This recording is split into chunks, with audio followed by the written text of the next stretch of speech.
పేద అమ్మాయి వర్సెస్ ధనిక స్నేహితురాలు పార్ట్ 6.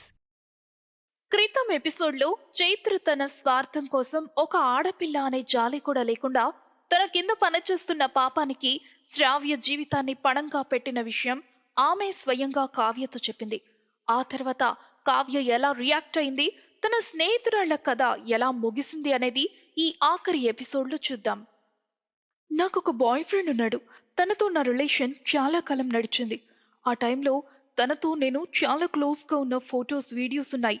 ఆ తర్వాత ఏవో క్లాషెస్ వల్ల మేమిద్దరం విడిపోయాం.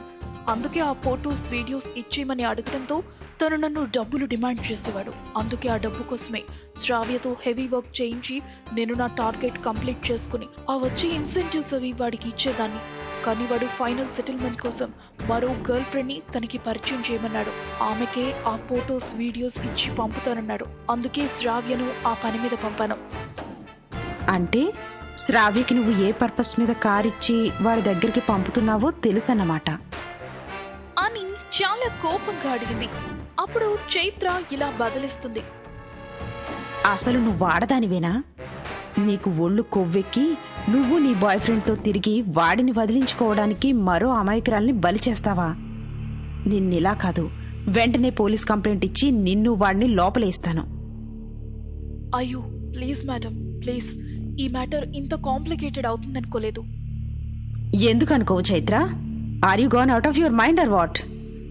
ఒక ఆడపిల్ల ముక్కు మొక్కం తెలియని ఒక రోగ్ దగ్గరికి ఎందుకు వెళ్తుంది? నీ కారణంగా నా శ్రావ్య ఎంత మెంటల్ టార్చర్ అనుభవించిందో నీకు అసలు అర్థమవుతుందా? దేవుడి దయ వల్ల దానికి ఏమీ కాలేదు కాబట్టి సరిపోయింది. అదే దానికి ఏమైనా అయ్యుంటే నేను నిన్నీ పాటికి చంపేసేదాన్ని అని కావ్య తన జీవితంలో మొదటిసారి ఒక వ్యక్తితో పూర్తిగా అవుట్ ఆఫ్ కంట్రోల్లో మాట్లాడుతుంది. ఇంతలో వీళ్ళిద్దరూ మాట్లాడుకుంటున్న గ్లాస్ క్యాబిన్ డోర్ నుండి చూస్తే బయట నుండి ఆ కంపెనీ సీఈఓతో పాటు కావ్య తండ్రి ఉమామహేశ్వరం కూడా వస్తున్నాడు.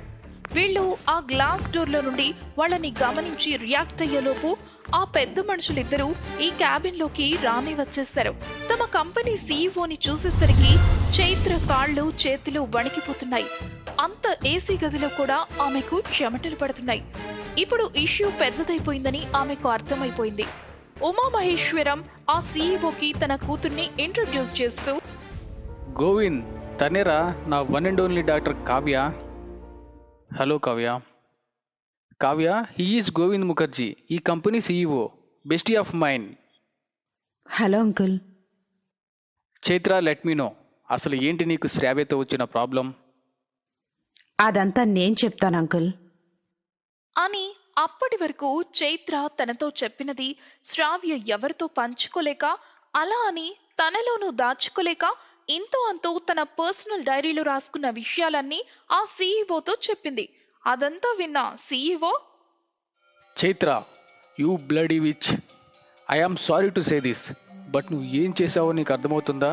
నువ్వేదో స్కిల్ఫుల్ పర్సన్ అనుకొని నేను ప్రమోషన్ కూడా రికమెండ్ చేశాను. అటువంటిది నువ్వు నీ టీం మెంబర్తో ఇంత రూత్లెస్గా బిహేవ్ చేస్తావా? I'm feeling shame on you.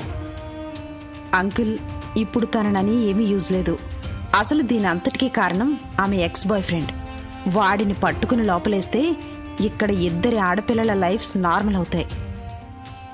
నేను వెంటనే ఇక్కడ హోమ్ మినిస్టర్తో మాట్లాడతానుండు. మహేష్, నువ్వు ఆగు. ఇది నా company employees problem. Let me sort out this.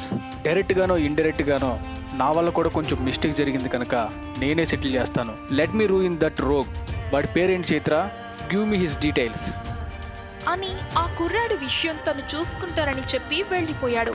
Chaitra కూడా సీఈఓ వెనకాలే వెళ్ళిపోయింది. ఆ తర్వాత కావ్య తన తండ్రితో, అప్పా, శ్రావ్య చాలా డిస్టర్బ్ అయింది. తనిలా సఫర్ అవుతూ ఉండటం నేను చూడలేకపోతున్నాను. పైగా ఇంతవరకు వచ్చాక తను మళ్ళీ లైఫ్లో సెటిల్ డౌన్ అవ్వడానికి ఎంత టైం పడుతుందో. ఈలోపు తను మళ్ళీ ఎన్నిసార్లు ఇలాంటి పిచ్చి పని చేస్తుందో అని భయం వేస్తుంది. చూడమ్మా కావ్య, నేను ఎప్పుడో చెప్పాను, ఆమె సంగతి నాకు వదిలేయి, వాళ్ళ కష్టాల సంగతి నేను చూసుకుంటాను అని. నీకు ఓ విషయం చెప్పనా తల్లి? మనిషి సంకల్పం ఎంత దృఢంగా ఉన్నా అతని సక్సెస్ రేట్ 99% మాత్రమే ఉంటుంది. ఇప్పుడు నువ్వు నీ స్నేహితురాలతో చేసిన ఛాలెంజ్లో కూడా నువ్వు ఆ 1%లోనే ఉన్నావని అర్థం చేసుకో. కానీ ఆ 1% నువ్వు వెనక్కి తగ్గితే నీ ఫ్రెండ్ 100% సక్సెస్ అవుతుంది. అదే నువ్వు ఆ 1% కూడా గెలవాలని చూస్తే మాత్రం నీ ఫ్రెండ్ని దూరం చేసుకోవాలి. తెలివైన దానివి, నీకెంతకన్నా విడపరిచి చెప్పనక్కర్లేదనుకుంటా. అవునప్పా, ఏ మనిషి అయినా తను ఏళ్ల తరబడి ఏర్పరచుకున్న అభిప్రాయాలు సరైనవి కావు అని నమ్మాలంటే అందుకు అనుకూలమైన ఒక్క సంఘటనైనా తన జీవితంలో జరగాలి. డబ్బుంటే ఆనందం వస్తుందని నమ్మే శ్రావ్యకి అది తప్పని నేను ప్రూవ్ చేయాలన్నా తన జీవితంలోకి డబ్బు వస్తేనే తను ఏదో ఒక రోజు తన అభిప్రాయాన్ని మార్చుకుంటుంది. అందుకు నేను నీ దగ్గర ఓడిపోయినా పర్వాలేదు, నా ఫ్రెండ్ మాత్రం లైఫ్లో ఓడిపోకూడదప్పా. నాకు నువ్వు ఒక హెల్ప్ చేయాలి.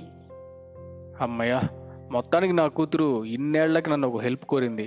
చెప్పు తల్లి, ఏం చేయాలి? నేను నీకొక కంపెనీ పేరు చెప్తాను. 1 గంటలో ఆ కంపెనీ మన సొంతమై ఉండాలి.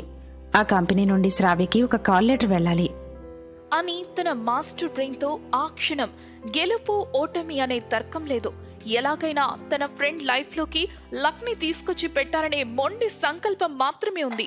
అలా గంటల తర్వాత కావ్య శ్రావ్య దగ్గరకు వెళ్ళింది.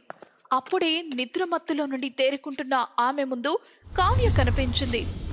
ఏంటే, నా గురించి నువ్వు అటెండర్వి అయ్యావా? నీ గురించి నేను అటెండర్ని మాత్రమే కాదు, సర్వెంట్ అయినా అవుతాను. కానీ ఇప్పుడు ఎలా ఉంది? కొద్దిగా రిలీఫ్ గానే ఉందిలేవే. అయ్యో, నాన్నకి మామూలుగానే చాలా భయం నాకేమవుతుందో అని. అలాంటిది ఇప్పుడు నేను ఇలాంటి పిచ్చి పని చేశానని నాన్నకి అమ్మకి తెలుసా? సరే, ఒక్కసారి అమ్మా నాన్నలకి కాల్ చేసి ఇస్తాను, మాట్లాడు. అంకుల్ అక్కడ చాలా టెన్షన్ పడుతూ ఉంటారు నీకెలా ఉంది అని. అనేసరికి ఊళ్ళో ఉన్న శ్రావ్య తండ్రికి కాల్ చేసి ఆ ఫోన్ ని శ్రావ్యకి ఇచ్చింది. అప్పుడు ఆమె తండ్రి, అమ్మా శ్రావ్య, ఇప్పుడు ఎలా ఉందమ్మా? పర్వాలేదు నాన్న, బానే ఉంది. ఇదిగో ఈ రాక్షసి నా పక్కనుంది కదా, నాకేమో అనిస్తుంది. ఏమీ అవనివ్వదు.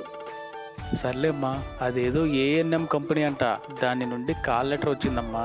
పాపం కొరియర్ కుర్రాడి దగ్గరికి ఆ లెటర్ వచ్చి 2 రోజులైందంట. కానీ మనకివ్వడం ఆలస్యమైందన్నాడు. సారీ చెప్పాడు.